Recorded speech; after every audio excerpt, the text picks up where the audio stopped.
Shalom, brothers and sisters. This is the Apostle Debar Malak, also known as Malak Debar. It's the same name spelled two different ways.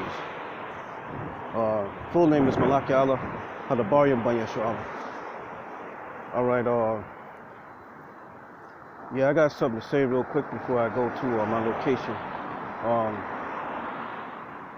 It comes a time in this truth that, you be with somebody sometimes, and because of the truth, sometimes you lose your family.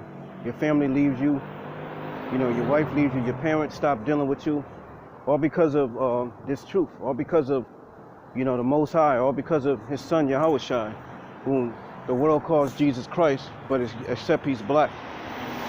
And these things happen to us for our patience and endurance, and sometimes it may be a sad event. It hurts sometimes, but you got to give it up.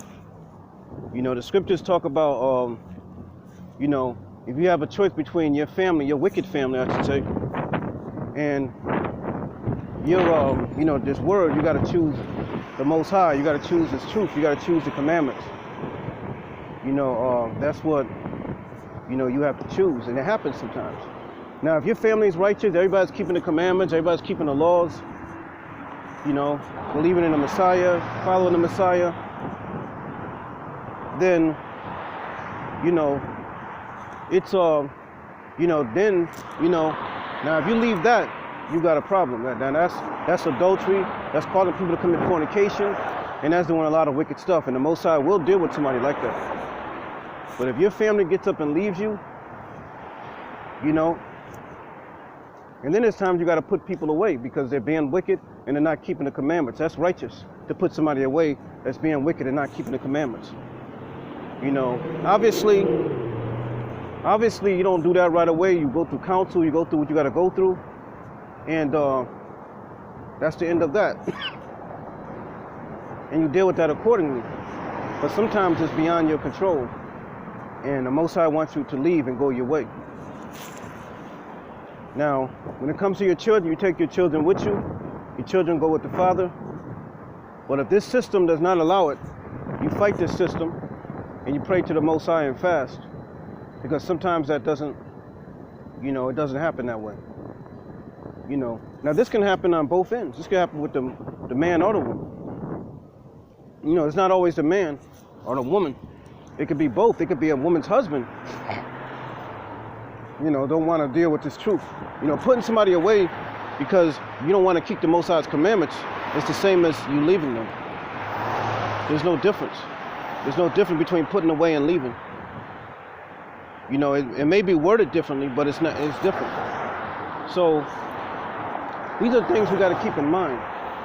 We got examples in scriptures where men married an unlawful wife, like a Gentile. And they was told to put away their wives and their children. Even though those were their children, they were corrupted, and they were corrupted already. And that's why the Most High told them that. Normally, do you do that? No. But in some cases, you have to do what you got to do. And that's the reason why they were told to put their wives and their children, their strange wives and children. A strange wife means one who's stranger from the covenant of the Most High. I mean, she doesn't keep the commandments.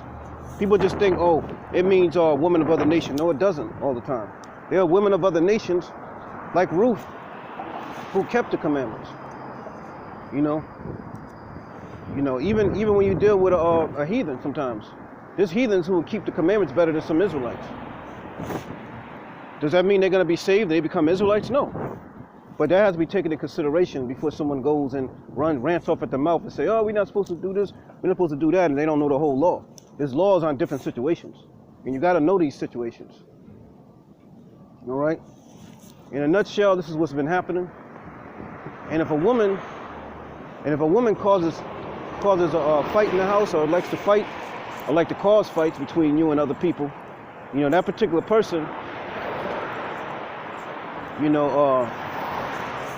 need to be put to death. Well, not really put to death, but they need to be judged. All right, so